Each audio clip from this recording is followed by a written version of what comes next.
You're listening to the Huddle Up Podcast with Chad Jensen and Zack Kelberman. Join Broncos Country's deep divers at milehighhuddle.com and sound off. And now it's time to drop some knowledge. All right, we're live, but we got to let it breathe just for a moment. Got to bring on Facebook. Make sure we got the whole family in the same room, or at least those who are enjoying tonight's live streams. A lot of people, I'm sure, out and about and away, enjoying Memorial Day weekend, but it's good to be back. Welcome in, everybody, to the Huddle Up Podcast, presented, as always, by Mile High Huddle, powered by Blue Wire Pods. I'm your host, Chad Jensen. With me, my fellow football priest and the deputy editor of milehighhuddle.com, Zack Kelberman. Zack, it's been a minute, dude. You guys held it down with authority on Thursday night, though. That was a great show. How you been, bro? Doing pretty well. I mean, I'm having a fairly nondescript Memorial Day weekend, but I'm sure whatever I have going on, Chad, pales in comparison to your newborn. Tell us, our audience, about that process. How's the baby doing? Baby's doing good. Mama's doing good. Healthy 7-pound, 3-ounce boy, 20 inches long. Born really not too late, I guess, but when you get into the hospital at 6 a.m. to start inducement, and he's born at 8:44 p.m., it ends up feeling like a, telescopic effect where you feel like you've been stuck in a time loop at this hospital. But hey, man, my worries and my sorrows were a blip or a drop in the bucket compared to what my wife went through. But she's a trooper. She kicked butt, did her thing. And so, yeah, baby Theo is in the house. He's at home. We brought him home Friday night. So, yeah, dude, very blessed and just grateful that everything went well. So appreciate it. So glad to hear that. And 20 inches long, Chad, so a future Broncos wide receiver. We'll see. Down the road. We'll see. Yeah, we shall see. My kids are pretty tall, but we shall see.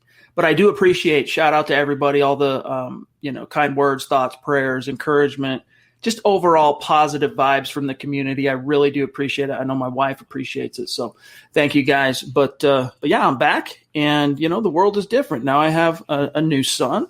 But the show goes on, Zach. We got to get down to some brass tacks here, starting with the fact that here we are about to enter the month of June, and everybody's eyeing that June 1st. It's not so much a deadline, but it's a milestone or a mile marker where things could suddenly change. The NFL world could suddenly change as it relates to Aaron Rodgers, because the Green Bay Packers would suffer a much smaller dead cap ramification if they ended up dealing Aaron Rodgers away after June 1st. Meanwhile, in the show, we're not big believers in coincidence. You look at the Denver Broncos and George Paton currently sitting on, 34 million in cap space, which is the second most in the NFL. So do you think that's by design, Zach? I mean, obviously it's by design, but is it by design relative to keeping the door open for Aaron Rodgers? How I feel about the whole Rodgers speculation. I don't think George Paton's pursuing him seriously. I don't think Aaron's going to be playing in Denver this season. And I don't think they're hoarding money or putting money aside specifically for one player, and in this case, Aaron Rodgers. I think it's to put money away because, like you always mentioned, Chad, the Evan Mathis rainy day fund, you always need that going into training camp in the regular season. You also have to put money aside for your extension candidates. Courtland Sutton, Noah Fant's going to need a deal. Bradley Chubb is going to need a new contract. You got to put some money away. And Peyton's shown a proclivity so far, unlike Elway, Chad, where he's willing to lock down his own players. And to do so, you probably have to pay market value. So if you want to pay Courtland Sutton, that's a market value receiver contract. If you want to pay Chubb, that's a market value outside linebacker contract. That's not cheap. So that's what I think Peyton's putting money away for, and smartly not entering Denver into salary cap hell. It gets so easy to spend the money that's not his, the money that Elway left him pretty much left over, but he's putting it aside because he has that foresight. Like we always talk about, the Broncos are in good hands because Peyton can see 2 and 3 and 4 moves down the road and not one move at a time.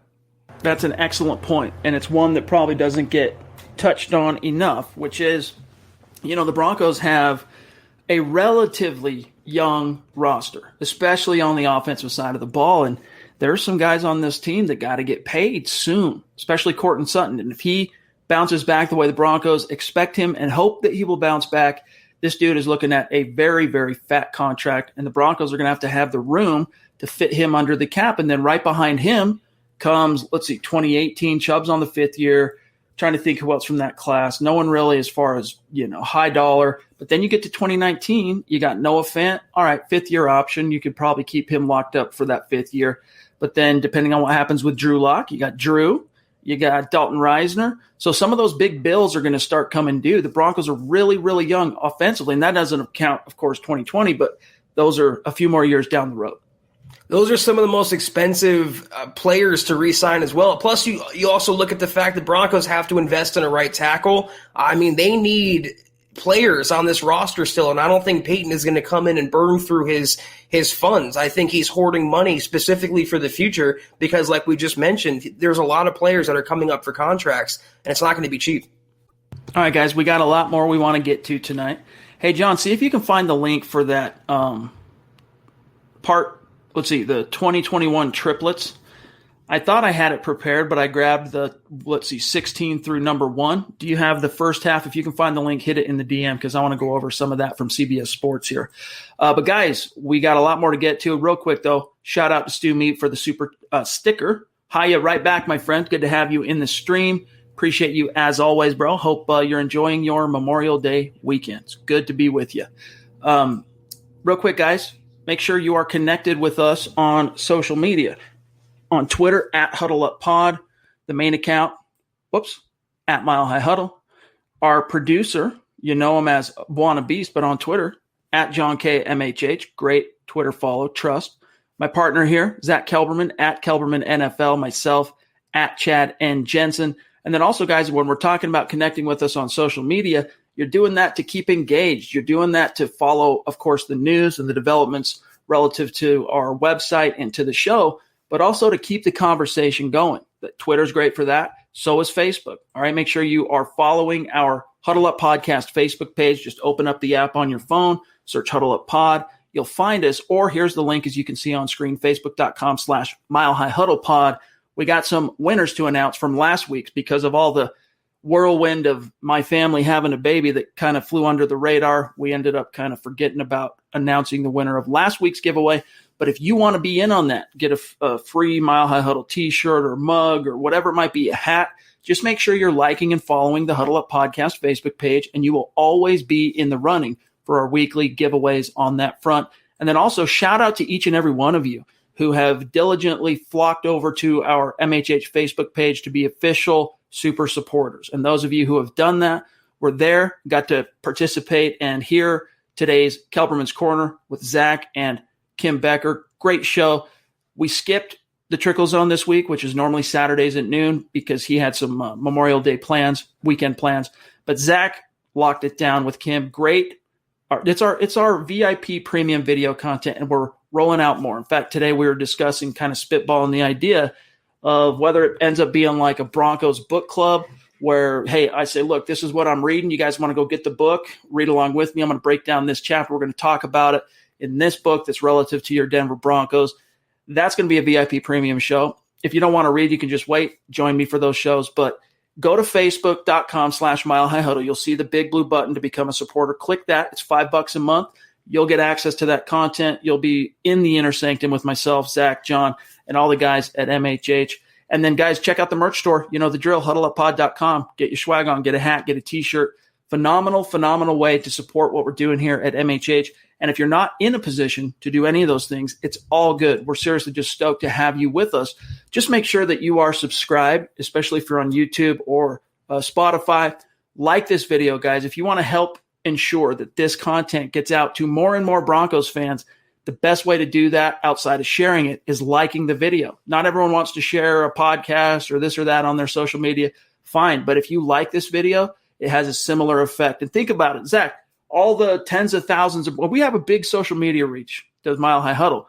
But think of all the tens of thousands of Broncos fans out there wandering the desert, completely ignorant of the fact that this community is out there waiting to embrace them. If you like this video, if you're on YouTube and Facebook, that'll help get them in the fold. And then, guys, hey, if we are doing a good job for you or you respect the effort, share it out there and help us continue to grow and reach those new like-minded Broncos fans just like you.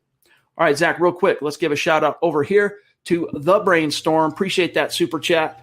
That's, I want to say, the second or third time I can recall The Brainstorm supporting us here. So thank you, my friend. We do appreciate it. Keep it coming. He says, catch me Madden highlights with the Broncos at my TikTok. He's got a little plug, TikTok, the Brainstorm, but the spelled with a 3. Hey, dude, it's all good. If you guys are into Madden, go check them out. But if we do trade for Aaron Rodgers, what would the Broncos record be? All right. I think Aaron Rodgers, Zach, if he's a Denver Bronco, looking at what you got on D, looking at what you got on O. Well, actually, I've been talking for a minute. Why don't you drop some knowledge here? Well, I've always been saying, and I prefer to be consistent, if the Broncos get solid, above-average quarterback play paired with this defense on paper and the schedule, it could be a 10-11 win team. So let's say you put the reigning NFL MVP, as unlikely as it is, on this offense. I mean, if you get the 2020 Aaron Rodgers, that's a little better than solid above average. So 12 wins, 12-5, 13-4. I really do believe everything stays equal. No injuries, no pandemic, obviously. Aaron Rodgers staying healthy, the defense coming together. That should be an easy 12-win team.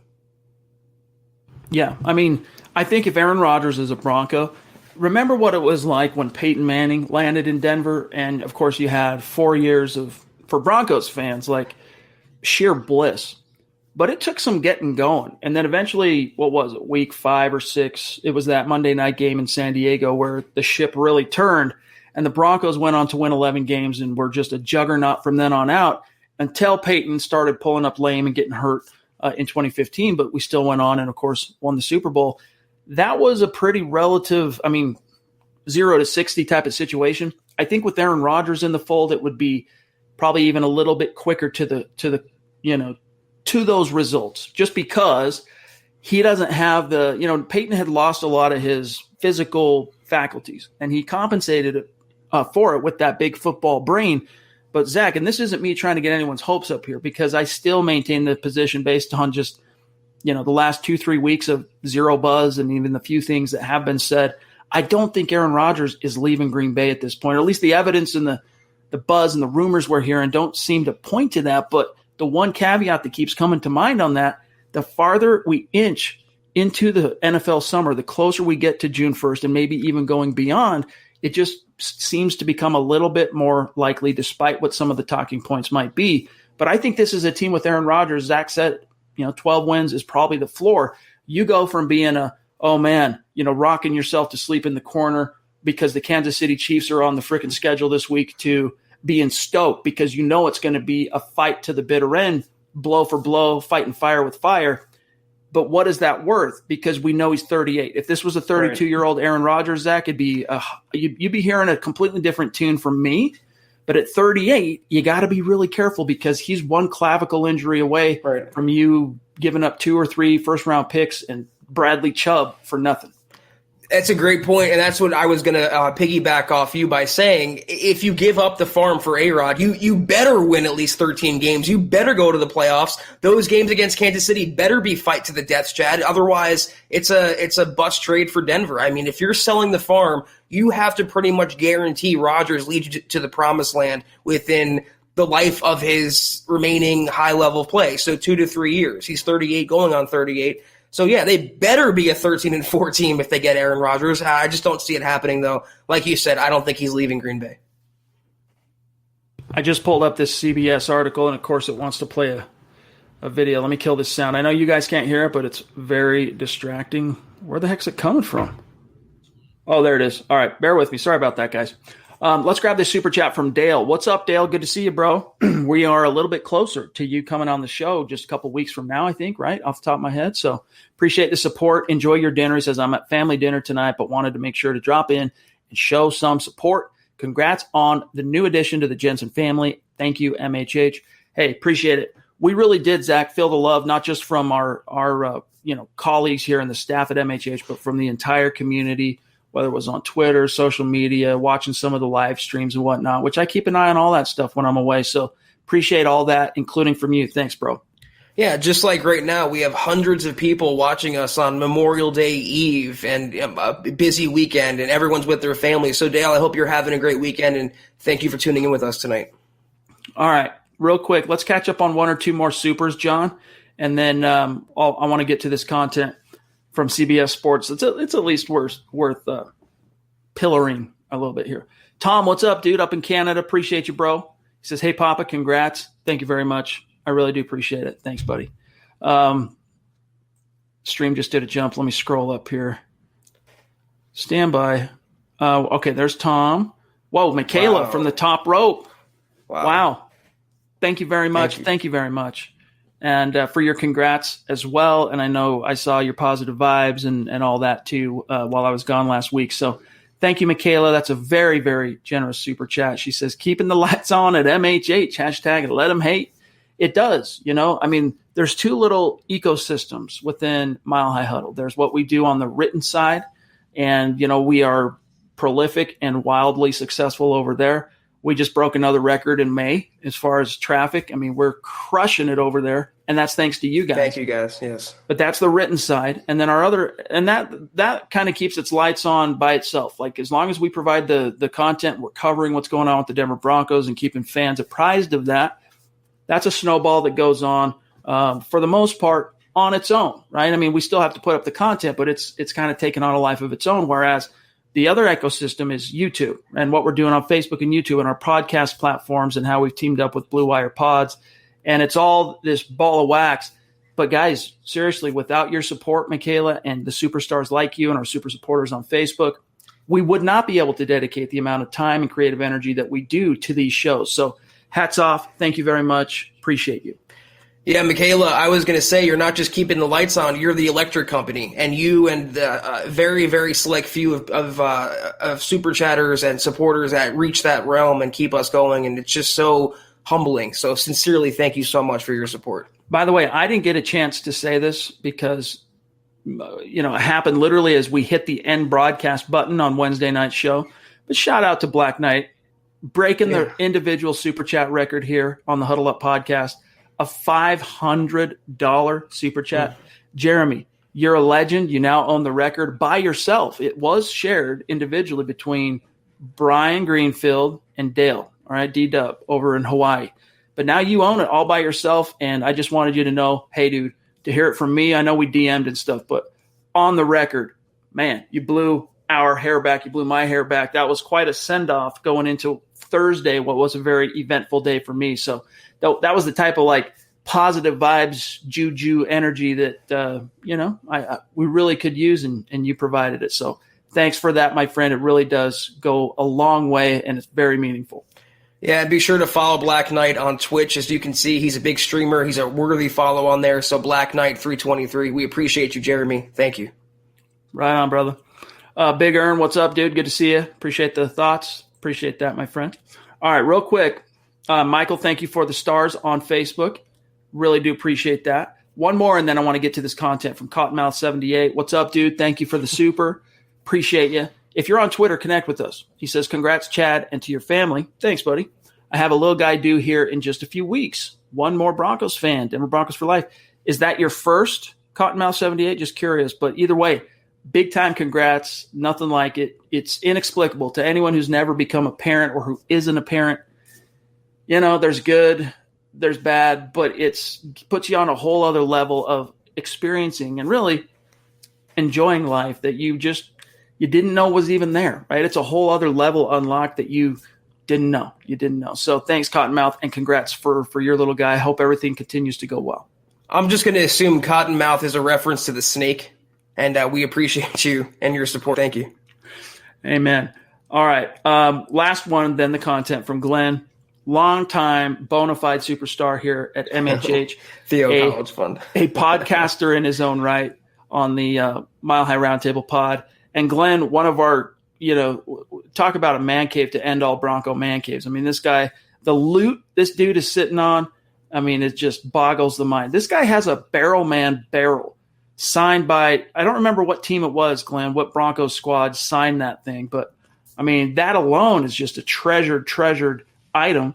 And then he sent me, it's the most kingly gift I think I've ever received. There's been a couple. It's right up at the top though, which was the signed copy of the Bad Religion book that came out last year. Just a very conscientious, kind, thoughtful, thing that just blew me away. Makes us, myself, Zach, when these type of things happen, I mean, it just makes us really feel how appreciated we are by our community and our audience. So Glenn, you the man. He says, hashtag Theo College Fund. Congratulations. Yeah. We named our son Theodore Mark Jensen, so he goes by Theo. So thanks, Glenn. Yeah, $10 down, 30,000 to go. Yeah, no kidding. All right, that's if he doesn't want to become a doctor or a lawyer. But right. If that's what he's after, he'll have to find his own financing. Let's just put it that way. Here's the headline. All right, this is CBS Sports ranking the NFL triplets. All right, so this includes quarterback and their top 2 targets, I believe. Part 1 from worst to 17. So the worst group are the Texans. All right, who cares? By the way, who did this? This was Jared Dubin. Did we know him? I don't remember him. Sounds familiar. That's what I was thinking. I think we knew him from our 24/7 days at CBS. But anyway, all right. So Houston, Detroit, 31. Oh, there's your Denver Broncos chilling at number 30. Okay. So it's the quarterback, your number 1 back, and your number 1 receiver. So here's the logic. Quote, this is what he wrote. It was tough to choose between Melvin Gordon and Javonte Williams for the running back and between Cortland Sutton and Jerry Jeudy as the wide receiver. Maybe I understand the first part of that, but why was it hard to choose between Sutton and Jeudy? Let's go. We ultimately went with the veteran in both cases, though it's easier to see Williams supplanting Gordon early in the year than Jeudy overtaking Sutton as the team's top receiver option if Sutton is healthy. Still, it's a group held back by its quarterback play. If a rumored deal for Aaron Rodgers comes to fruition, Zach, we may have to redo these rankings. So, in other words, Zach, this isn't about Gordon. This isn't about Sutton. Right. The ranking here, again, is tied to, of course, Drew Lock derangement syndrome. Oh, man. What kind of analysis is this? It was easier to choose the rookie second-round running back over the walk-year, floundering running. And go down a little bit. You have the Jets. Ahead of the Broncos with a rookie quarterback and a rookie running back and a number 2 receiver at best in Corey Davis. This is, Chad, I didn't want to get started tonight. It's the typical national media bias. They have no idea what they're talking about. They have no idea what the Broncos really comprised of. And that analysis about Jeudy, like you said, what's the choice here? Really, Cortland Sutton's a top 10 guy. Jeudy couldn't catch a beach ball last year. Scroll down a little more. I want to just see how bad this gets. Miami Dolphins at 28. Okay. New England at 27. Wait. They don't even have a receiver on there for New England. Yep. So Cam Newton, who couldn't throw a pass last year, Damian Harris, who's a backup at best, and a tight end when you're supposed to have the triplets, meaning a receiver. Derangement. Keep going. Derangement indeed. Philadelphia with Jalen Hurts. Are you kidding me, dude? Another no receiver. They drafted Devontae Smith. Why would you have Dallas Goedert on there? Anyway. Chicago Bears with the red rifle. Okay. All right. That is, Zach, how far the depths of Drew Lock derangement syndrome has infected the NFL-loving world. And look, I wrote an article last night. It wasn't new news. It was based off something Drew said last week when he was on the podium on Monday. But remember when the story came out from Jake Plummer that he's pulling for Drew and he thinks that fans, if you're really a Broncos fan, you should want Drew to succeed and all that.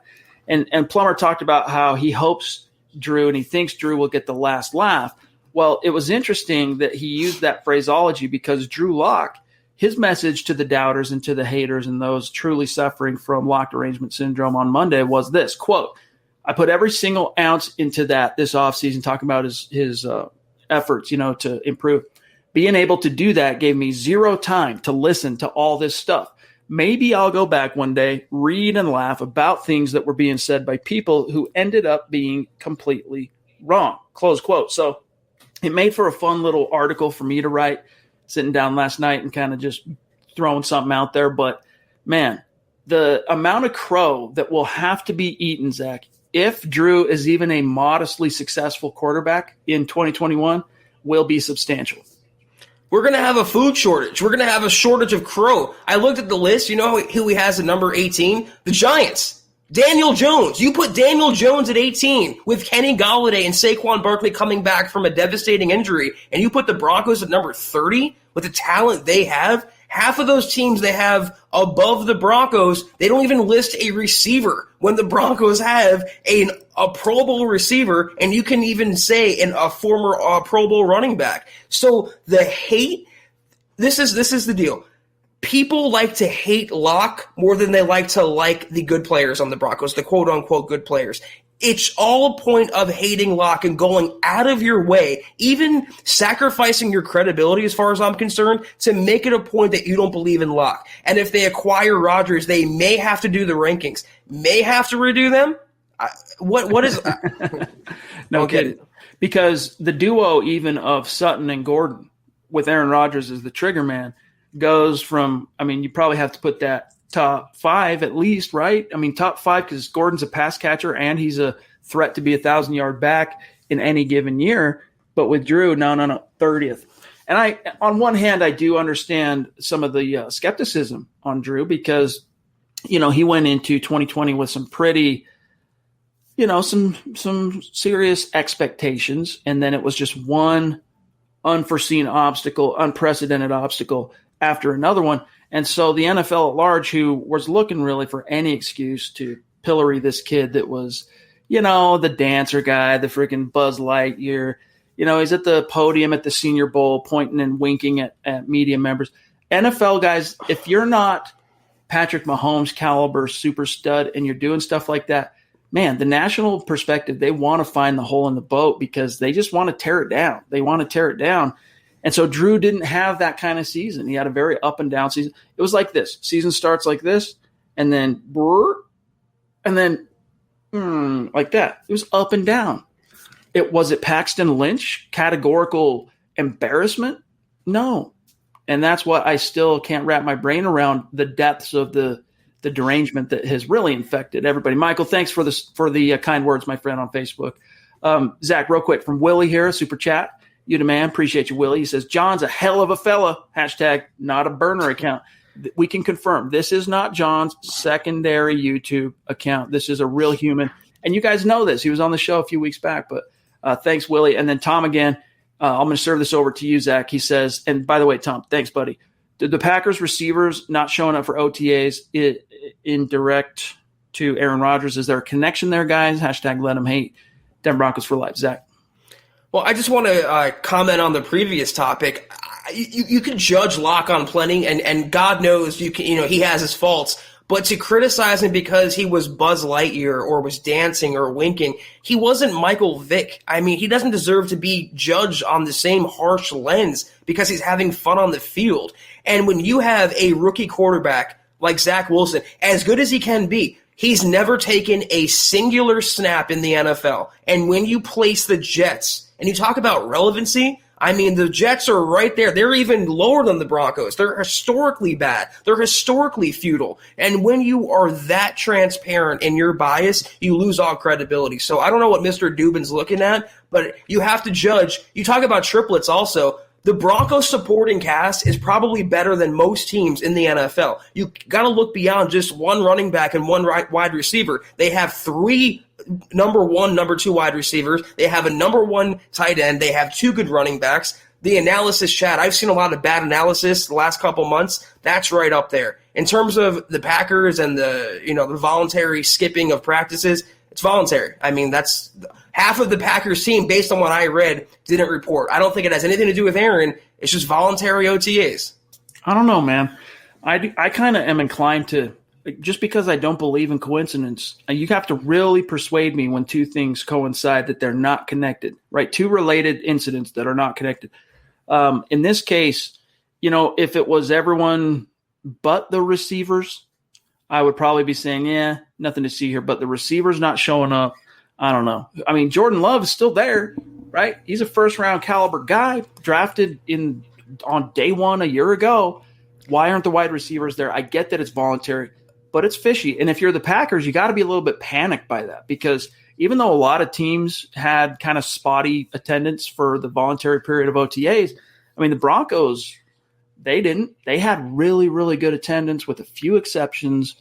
And so I do wonder about it, but it's not enough, Zach, in my opinion, to try and make the connection. But again, coincidence, always kind of be on guard. Have your antenna up when 2 things that you think are not related but happen at the same time or right back to back. Always kind of be on guard. Well, there's two scenarios here. Either there's no connection, and I don't know why younger players, aside from Devontae Adams, would risk their own status and roster jeopardy, security and contracts for Aaron Rodgers, who doesn't have any loyalty to them. And also, if this wasn't coincidental, if this was orchestrated, that means Aaron Rodgers orchestrated behind the scenes players holding out from Packers OTAs.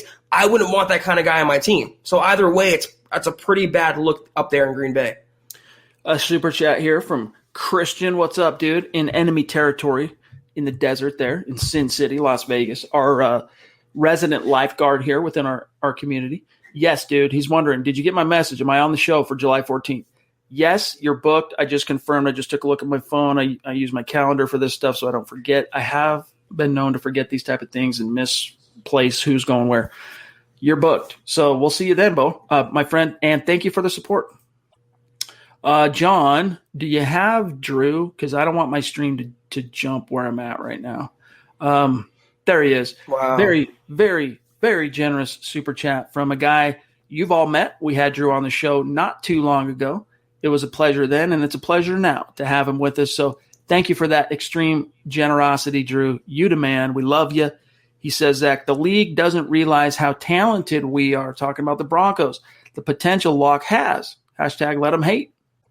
It's true. And everyone's going to be talking come September, come October, come November. But by January, when the Broncos are either in the hunt to be in the playoffs or having clinched a playoff berth, everyone's going to take it back. So regardless of how bad, quote-unquote, Drew Lock is, this team is still a 10-11 win team. How is that? It's because this roster is a lot more talented and a lot more win now and championship ready than people give them credit for. And if they can weather having an above average quarterback, this is going to be a team that makes a lot of noise. And I, for one, Chad, cannot wait to dish out the crow. Even if Drew has a top 16, and by that I mean like somewhere like if he finishes 12 to 16 in terms of like statistical output, this is a team that's going to win a lot of games. And by the way, Muhammad, dude, yes, crow will be an endangered species. Muhammad, of course, a brand new father of his little boy Malik. We're going to have to coin a new term, right? Everyone knows what an Irish twin is. You guys know what that means? Irish twin is when a family, right, has a child, let's say in January of 2020, all right? And then pretty quickly, mama gets pregnant again after the baby's born. And that next baby is born within the calendar year, that 12-month period of the last one, which it does happen, right? They call that Irish twins. Maybe we'll say like Malik, Theo, everyone else who's having a kid, we'll call them like, Bronco twins, Mile High twins, triplets, quadruplets, however many there might be. But Malik, congrats to you and thanks for the props, buddy. Yep. Thank you, Mo. Christian in the house. What's up, dude? He says, I'm back from a much-needed mental health break, hashtag Denver Broncos for life. Maybe what you're getting at there, Christian, is Drew Lock derangement syndrome. Not that you're suffering from it, but just the effects of it constantly. You need to unplug for a minute, come back. Maybe that's what you're getting at. But either way, I hope everything's okay. We're happy to have you. Anyone who's on Twitter for an extended period needs a mental health break from that cesspool. So if that's what you're referencing, Christian, then I definitely understand. Kane Dawson, what's up, buddy? Good to see you. Appreciate you. He says, Black Knight, balling out Friday. We have an awesome community. Good to see you guys back in the saddle tonight. Hashtag state of being. It is good to be back, right? When you get the band back together like the Blues Brothers, it's a great feeling. So thanks for having us. It is great to be back. That's one of the coolest names we have among our newer Super Chat superstars. Kane Dawson. Love it, man. Appreciate you. Yeah, it sounds like the name of like a gunslinger from like 1864, in Tombstone, like one of the posses with Wyatt Earp or something. Kane Dawson. That's dope. That's dope. All right. Willie has a 2-year-old. Didn't know that. Congrats, bro. That's cool. What's his name? Or her name? Quincy wants to know on Facebook, yo, Zack Kelberman, do you remember me from your Facebook streaming days? Probably not. Let's beat these Chiefs. Also, Vegas is mainly Broncos. Don't let the media fool you. Can confirm on that. I can confirm. Quincy, I do remember you because I've always thought to myself, I thought your name was Keyshawn Quincy, so it always kind of stuck with me. But you go all the way back, obviously, to 24/7, and thank you so much for your continued support over the years. It's been an interesting ride to get here. We got one from Jesse Randolph in the house. What's up, Jesse? He says, as a Bronco in New England, I've already started talking smack. Good off seasons are exciting, but don't always translate. Here's to winning again. By the way, real quick, that triggered something, but what Mac Jones wearing the number 50 is just weird. I know it's some kind of like Belichickian logic behind it, and then that's not going to be the number he ultimately wears, but how bizarre is it to see a quarterback wearing 5-0?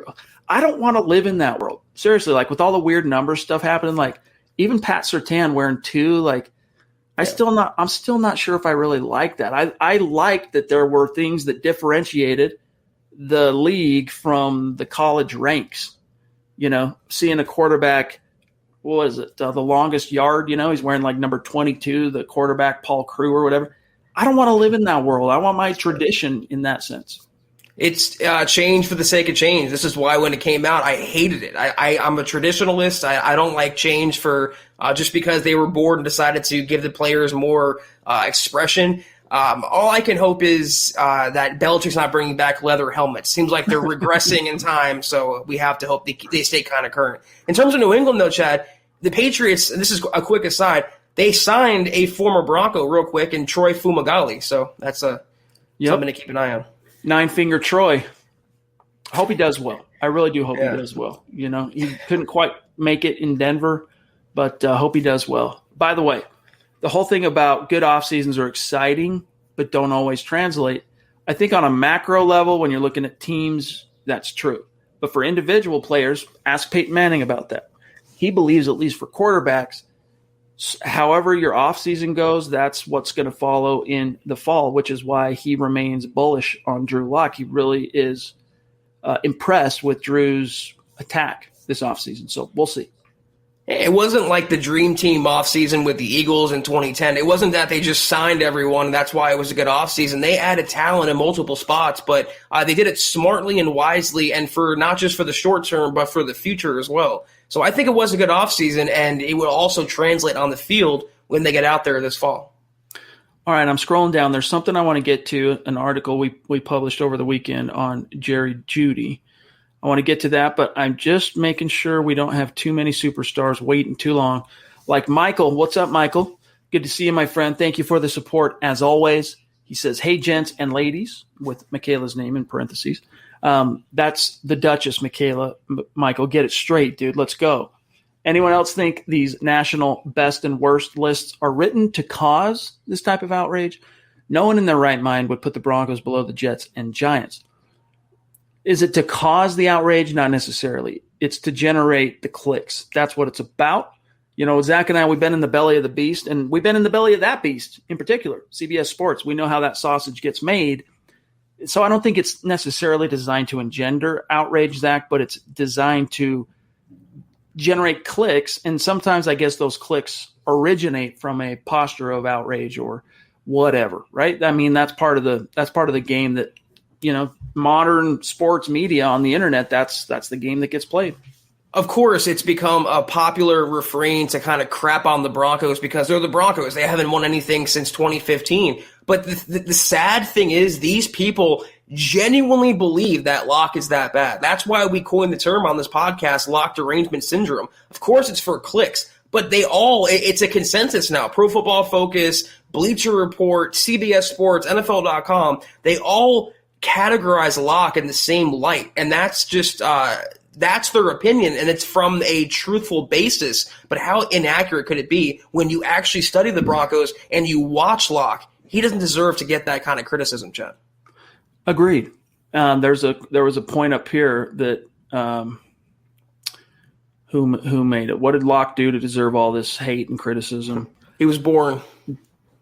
That's a question for the sages and prophets throughout time. We don't have an answer for you. We're just lowly priests, all right? We're football priests. We don't have those answers. We don't have the direct conduit to the football gods on that front. Tom, again, up in Canada, proving Broncos country, not a geographic location. It's a state of being. Love you, Tom. Fans expected too much from Drew in 2020. I think the true fans see the upside in Locke, guys.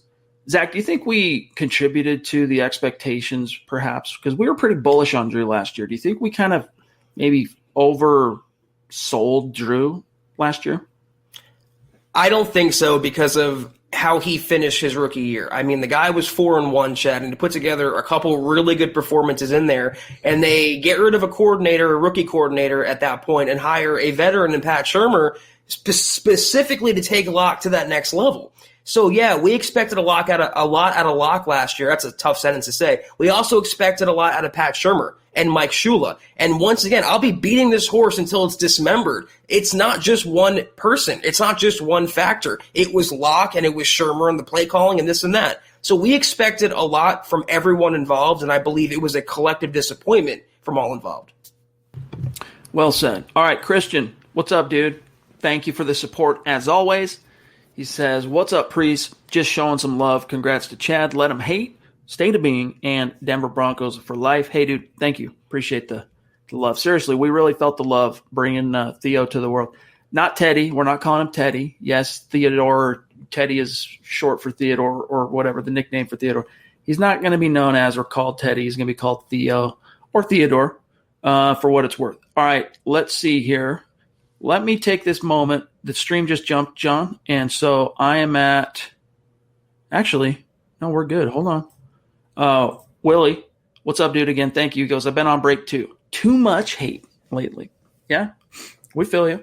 We feel you. It's out there. We try to, beat it back, but it's taken on a life of its own. Most definitely. That's why comments like these are just, Tom, I don't mean to put you on blast, but yes, people hate him, and it's evident. Just open your eyes and just read what's out there. It's legitimate hate, and it spans just the NFL field. People hate this man personally for what he's done, which is obvious.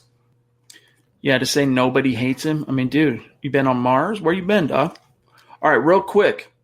Zach, I want to get your thoughts on a few things Jerry Jeudy had to say last week talking to Phil Milani of the team website. And I got to say, guys, before I start reading this, I found it very interesting and, quite frankly, refreshing.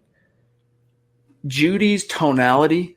This is the first time in an interview since he was a Bronco that I didn't feel like he woke up on the wrong side of the bed, thought he was the coolest guy he knows, collection of all those things. Like, he actually had a really affable, bright kind of tone to him while he was talking to Phil.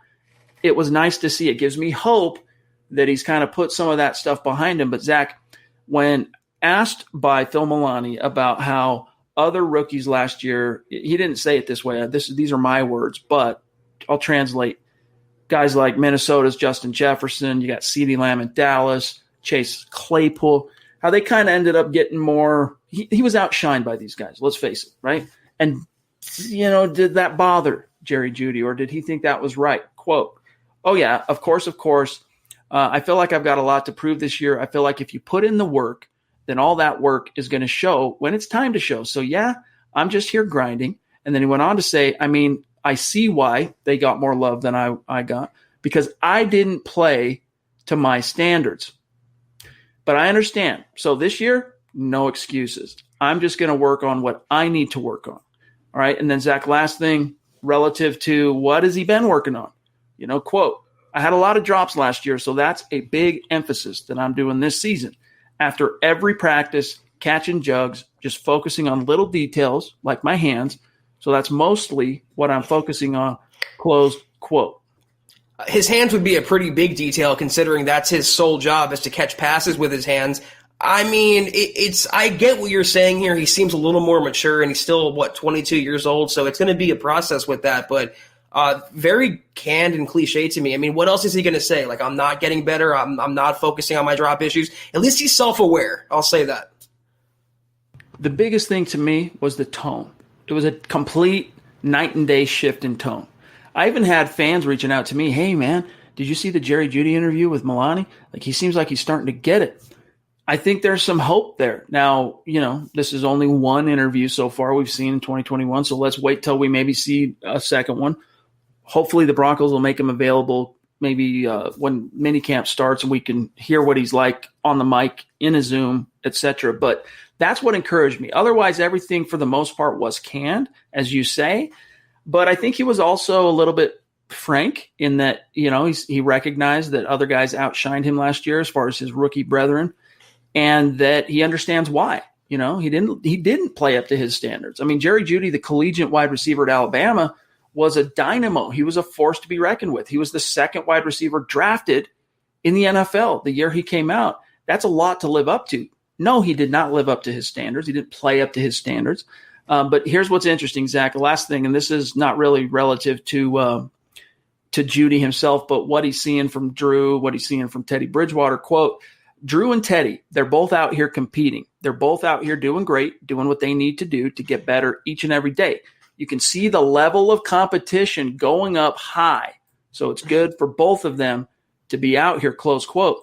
Zach, that kind of echoes what we've heard from one or two other Bronco vets, in that so far it seems like adding Teddy to the mix, all right, has upped the game somewhat. Obviously, the stakes are higher. If you're Drew Lock, Teddy's a whole other ball game in terms of trying to beat back Jeff Driscoll, right? You're living in a different world when you got Teddy Bridgewater nipping at your heels. But the idea that competition raises ships, and it's a little Bill Parcells type football psychology where you're really trying to bring out the best in one guy by bringing in a bona fide threat. And if the bona fide threat ends up, coming out on top, then that's the way the dominoes fell. Let's move forward that way. It seems like so far the plan to really try and step up the quarterback game, at least the early returns are pointing that way, but it's just OTAs. Maybe I'm just being grouchy or hangry or whatever I am right now, but it seemed like eat something, dude. Where's the granola bar? Let's go. What else is he going to say right here about the quarterback competition? He can't show like he's biased toward one or the other, even though he came out in support of Deshaun Watson earlier this offseason. But I'm going to treat Jerry Jeudy the same as I treated Garrett Bowles. Listen, bro, I don't feel bad for you at all. You're a first-round pick. You're a multimillionaire. You get paid to do one job. He's not a seventh-round pick fighting for an end-of-the-roster spot. He's not this feel-good story. You catch the passes or you don't. It's really as simple as that. All right, last thing, kind of interesting. All right, we got a brand-new Denver Bronco first-round pick to graft in to the fandom, obviously, and Patrick Surtain II. Jerry Jeudy, of course, knows him well, not just from their time playing together with the Alabama Crimson Tide, but he said this, quote, I've known him for a little while. I knew Pat since Little League. Pat's a Little League legend. They grew up from close to the same town in South Florida. Pat is a Little League legend, if you don't know that. Yeah, a Little League legend, if you don't know that about Pat. I think he's a Little League legend. I'm not sure, though. He used to play running back. Ain't nobody best running back in the nation at the time, but it's great just to see him grow out here and be who he became, close quote. So a little trivia stuff here for that Jerry Jeudy's providing to Broncos country. Pat Surtain, the up-and-coming, hopefully elite cornerback, the best Little League running back of his generation, I guess. That's a great compliment, and it seems like PS2's been given nothing but praise from his fellow teammates, Chad. You heard Von Miller call him a specimen, and he can't wait to play with him. So I'm really excited about Pat Surtain, the Little League legend Pat Surtain. And hey, man, don't rule anything out as far as Pat maybe playing a little O, because when Champ Bailey came here in 2004, game one, his first game as a Bronco, I want to say it was on Monday Night Football too, if I remember it correctly. Some of you historians out there check me on that, but Mike Shanahan ran a few plays with him on offense. I can remember one in particular where he's going in motion and the defense didn't know what to think. And Jeudy was asked, hey, do you think we're going to see if he's that much of a dynamic offensive force, Pat Surtain, could we see him on offense? He goes, quote, oh yeah. He's going to make plays all over the field. No cap. So, that last thing he said, he's just kind of, gratifying the interviewer. But, hey, don't rule it out completely. I would rather Pat Shurmur eat what's on his plate right now with Jerry Jeudy, Cortland Sutton, KJ Hamler, Noah Fant before we get a cornerback involved in the offense. Jeremy Hancock, what's up, buddy? Thanks for the super chat. Good to see you. He says, I understand supporting Locke, but don't understand acting like he's proven anything yet. I'm hopeful that if he gets an opportunity, he proves everyone wrong. I will support whoever. In other words, whoever the quarterback is, that's who I'm going to support. I don't think Drew's proven anything one way or another. That's part of the issue here. Is people, the part of the derangement, Zach, is that his haters want to act like he's already proven that he's just not fit for the league. And my read on that is he hasn't proved that he isn't, hasn't proved that he is. But there's, in my opinion, all right, maybe I'm in la land. There's more evidence to suggest that that the ceiling is there, that the potential is there, than there isn't. All right. Being the first quarterback to go on the road as a rookie and pass for 300 yards and 3 touchdowns in his first road start. Look, did Paxton Lynch do that? He gets more hate than Paxton Lynch. Did Paxton Lynch do anything even? Did Paxton Lynch even sniff any kind of record relative to not only franchise annals, but league annals? That was as a rookie. All right. Drew's performance on the road against Teddy in Carolina last year, another example of evidence, not proof. There's a difference, gang, but evidence that he's got what it takes. The only records Paxton Lynch was getting was new Fortnite kill totals, Chad. He did nothing to warrant any sort of praise or any sort of leash from the Broncos fan base, but that's exactly what he got. And you talk about he's being compared to Paxton Lynch, and it's because of Paxton Lynch. That's why people hate Drew Lock so much. He's being blamed for every failed quarterback of the last 5 years. And this is something I think we can all agree on. He hasn't proven he's a franchise quarterback, but he hasn't proven he's a bust yet. He's still right there in the middle. I think that's as succinct as I can say it. And if he had shown you absolutely nothing up to this point, what Zach just said, he hasn't proven he is, hasn't proven he isn't. If that were the score right now and he had not shown you anything, then it makes sense to just say, hey, look, we need to really have a different, better option than Drew. But he has. All right, Drew, it's not like Drew's been some colossal crap show since donning the orange and blue. So keep it in perspective, gang. Kane Dawson says, relative to his name being like a gunslinger from the 19th century, I'm actually a descendant of William H. Bonney. Now, who is that, gang? That's Billy the Kid, my dog. That's Billy the Kid. Very cool. Very cool little factoid from Kane Dawson. Young Guns, let's go. Thank you, Kane, but this is a really, really good point by John, and I didn't even ever think of this. Paxton Lynch cried on the bench. He cried against the Raiders on the sideline during a game, and he gets less hate than a quarterback who likes to pretend he's shooting lasers like Buzz Lightyear and dancing on the sideline. Thank you, John. LDS in full display. That was the shame that wrapped it all into, hey, this is it. The dude, and look, on one hand, you feel for him in that, he had worked to get back. He finally gets his opportunity to play again. And then he goes out and suffers an ankle sprain against the Raiders, has to sit down. I know there were a lot of people that questioned the veracity of that injury and whether or not the pressure of and the expectations got to him, and he just didn't want to be there anymore. He just didn't want to be in the limelight. He didn't want to be in focus. And so I'm going to go ahead and pretend like I hurt myself. I'm not saying that's what happened, but I know there's a lot of people think that that's how it shook out. His teammates, many of them, Zach, didn't understand that. I hope this is sarcasm. If not, this is LDS on full display. Wow. Must have. Great feelings he had. At least Paxton showed he has feelings. Yeah. All right, Zyka, what's up, dude? Good to see you, bro. Appreciate the super chat. Thanks for being with us tonight. He says, when Locke shines, all the haters are going to act like there's no way anyone could have ever known. I don't think LDS, again, Locke derangement syndrome, we're not talking about Mormons, are even capable of eating crow. Zach, there's some truth to that. Like the PFFs of the world, if Drew Lock goes out, and this is not going to happen, but if it did, and Drew Lock went out in 2021 and had a 2018 Pat Mahomes type of season, PFF would be apoplectic. They wouldn't know whether to crap or go blind, my dog. They'd be coming up, all right, what metric can we find that, cast him in his name? We're so dug in. Like, we've painted ourselves into such a corner. Like, we're like this.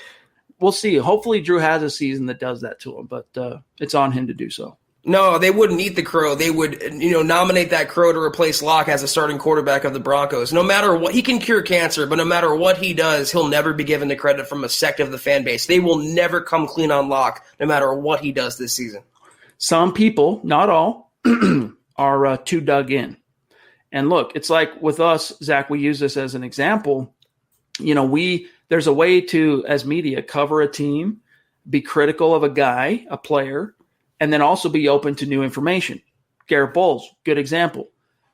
You and I, as podcast partners, we kind of diverged for a while. You were anti-Bowles. You're like, look, I just don't see – not anti, but you were sick. You were over it. You're like, look, dude, this guy just keeps holding. It's one facepalm moment after another. Meanwhile, I was over there for his first couple of years going, I know, but, he broke the combine and I think he's still got it. And then after that third, 17, 18, 19, after the third year, I was like, all right, I'm with you, dude. Until proven otherwise, I'm off the train. Like, I got to now question if this is the Broncos' best option, continuing to put Garrett Bowles out there at left tackle. And then he turned the corner. And when that corner got turned, Zach, both of us said, hey, hats off. The dude, look, we were wrong on him. Broncos hung tough. They showed their patience with him, continued to coach him, continued to, give him the massaging and TLC that he needed, and it paid dividends. And so, hopefully those in media who have been similarly, but not similarly, even more so outspoken negatively about Drew, hopefully they can follow suit if and when he does turn that corner. Yeah, that's the bat signal for BNS, because I'm still eating crow on Garrett Bowles. People still call me out for it, and I still say every time I was wrong. At least based on last season, I was wrong about Garrett Bowles, and I like being wrong because him playing good made the Broncos a better team. And if I'm wrong about Drew Lock, same as Chad, we'll get on here, and I swear to God, the first moment we can, we will say we were wrong about Lock, and he should be replaced. But until that point comes, Chad, until we cross that bridge, I'm not going to jump in with the mob and run with the sheep's narrative about number 3. All right, guys, we are at 56 minutes, so we got to wind her down here. Got to keep it pretty tight tonight. I got things to do with the boy, got to help the wife. Zyka jumping in again to say appreciate you guys as always. Been over a year. Has it been over a year since you super chatted? Has it really? John, is that true? I don't think so, but if it is, either way, Zyka, glad to have you back in the fold, my friend. Your support means a lot. It's good to see you, Zyka, no matter what, no matter, just your contributions and your interaction, we appreciate. So thank you. Here and on Twitter. Michael, hey, I was just breaking your chops, busting your chops, but he jumps in with another super to say, Duchess Michaela Parker, my bad, you're forgiven. It's all good. The sword was hanging over your head, the guillotine, and then boom, pulled out. Now you got a curtsy. Curtsy, Michael. Appreciate you, buddy. All right. Willie, to clarify, my daughter's name is Abigail, little sweetheart. Oh, that's very sweet, my friend. Cute name. I'm sure she's a darling girl. And congrats on what'd you say, 2 years old, right? 2-year-old daughter. So very cool, man. Very cool. Thank you for clarifying. All right. I think, John, we are pretty well caught up on supers, right? Tom again. And Zach, do you want to grab Tom real quick and I'll jump in? I'm just going to check the back end and make sure we didn't miss anybody. Absolutely. Tom jumping again back in with a $5 super. Thank you so much, Tom. He goes, did Buffalo's Josh Allen get this much hatred like Lock guys? Let them hate. I mean, from what I saw, I'm not going to pretend to know all the nuances of the Bills and what he went through, but he was written off as a bust by a lot of the same impulsive, overreactory fan base, and he came around in his second year with better coaching. And it just is night and day. The light bulb went off, and the fans some said, listen, we always knew we'd have this in Josh Allen, and the others said, I was always a Josh Allen fan. What are you talking about? It's going to be the same exact thing with Drew Lock this year. Yes. I think the big difference here, I don't think it ever reached the same proportions of Lock derangement syndrome. But I think the difference is, again, it goes back to two things. First, what I said earlier about him just kind of being a swaggy type of guy, right? With the Buzz Lightyear and the dancing on the sidelines and rapping on the bench and all that stuff. That only intensifies the criticism when you don't step up to the plate and if it's not a grand slam, man, you're really painting a target on your back. The other thing is, Zach, a lot of people had dug in on very extreme positions on Drew before the 2019 draft. And so those people at the first hint, like when he came into Denver as a rookie and went 4-1, man, those same people were either completely silent or two, like PFF, looking for any metric they could find to dog the guy. And so the first crack in the veneer, boom, out it came, and it just, fueled the fire, so to speak. So that's basically how it shook out. Willie, what's up, dude? He says Allen also needed Diggs to bust out. So talking about Stephon Diggs getting traded to Buffalo last year, kind of being the missing ingredient. I think there's some truth to that, but I also attribute it mostly to Brian Daboll and Allen putting in the work. Allen put in the work and brought that, harnessed that elite raw talent that he had as a player put it into production on the field, and he deserves all the credit for that himself. Yeah, of course, Diggs helped him out. I mean, I think he led the league in receptions this last year. So, I mean, having him was a huge boon. But as good franchise quarterbacks do, Allen raised the play of everyone around him. Gabriel Davis was, I think, the Bills' number 2 receiver, and he was great last year. Would he have been as good if it wasn't Josh Allen throwing to him? I don't know. Shout out to our superstar supporters over on Facebook tonight. Mike Postle with a very, very generous Thank you, Mike. stars. John, if you saw any kind of comment, excuse me, from Mike, let's try and get to him. Gary Lees Palmer, legend. Gary's got like a 17-week star streak going right now on Facebook. So, Gary, love you, buddy. Appreciate you. And then, I don't know, man, this name, I just think it's cool. Is it Star Trek? I mean, I imagine Spock and Captain Kirk on the deck of the Enterprise, and then the screen in front opens up, and there's like Zebulon, the like alien warlord conqueror, Zebulon Omega. Either way, Kevin Lind, you the man, dude. Thank you for the support, buddy. Thank you, guys. Wow. The princess, Poppy. Yes, indeed. With a plum. Thank you, Poppy. Wow. Speechless. Another 11th hour super chat right as we're about to sign off. Been a minute since we've seen the princess of MHH in the chat, and we know why. We're not going to spill Poppy's personal beans on the show, but we hope everything is improving. We hope everything is getting better. We're talking about here, Poppy. So much love and prayers and support and optimism and just positive energy going out to you and yours. And appreciate the support as always, my friend. She says, hi, MHH family. I mean, despite what she's been going through, she still wants to hop in here and be that supportive. So, Poppy, again, we are so humbled and we are so grateful for all your generosity. Thank you. And, Poppy, if there's anything we can do, to hit us up, and we are happy to oblige. Last one here, guys, and then we got to go from Cam Vaught, a newer name on Super Chat. So, welcome, buddy, and connect on Twitter. He says, it's sad to hear Broncos fans complaining about how national media reacts. Don't you remember Chris Harris Jr.? That's the point, dog. Yeah, that's our point. National media, for the most part, if Peyton Manning is not under center or John Elway, even when John was under center, I mean, they're very dismissive of the Broncos. It's reached a, crazy proportion now with Drew, but yeah, Chris Harris never got the love he deserved from the national media. That's part of what we're actually criticizing at this point in time, Cam. But maybe that's what you're trying to say is exactly that. But I was just watching today. It came up on my timeline, Zach. The highlights from that week. I can't remember what week it was. Week 5 or 6 of the 2012 campaign when Peyton Manning orchestrated the biggest comeback. 24 points down in the second half to beat the Chargers. Chris Harris had 2 picks in that game, including the game-sealing touchdown. It was a pick 6. So that was his second year, but that was the year he really popped. That was the year he came into his own. He had a big role on the 2011 team as a nickel slot guy, but he became a bona fide role player, like starting caliber guy that year. And in 2013 started doing well, even continuing to grind and rise. And then he had that ACL, missed Super Bowl 48. 2014 is the year he became the PFF analytics darling of all corners. And then he started stacking the accolades, Zach, and helped win a Super Bowl. So I got nothing but love and respect for Chris Harris Jr. for what it's worth. And yeah, he never did quite receive the love that he deserved because, Zach, why? Undrafted. I have a little more than just love and respect for Chris Harris Jr. considering the way he left the Broncos. But he didn't get the national attention he deserved, but every true Broncos fan or those who covered the team, we all knew about Chris Harris Jr. We all knew the Broncos had one of the best, most underrated cornerbacks, not just in the NFL, but of this generation. I mean, one of the best undrafted players to ever suit up for any team in any circumstance. It's the same thing. I mean, those who don't just take a cursory look over the Broncos roster, over the standings, over the scoreboard, and use Pro Football Focus as your god, know what the Broncos are and capable of this season.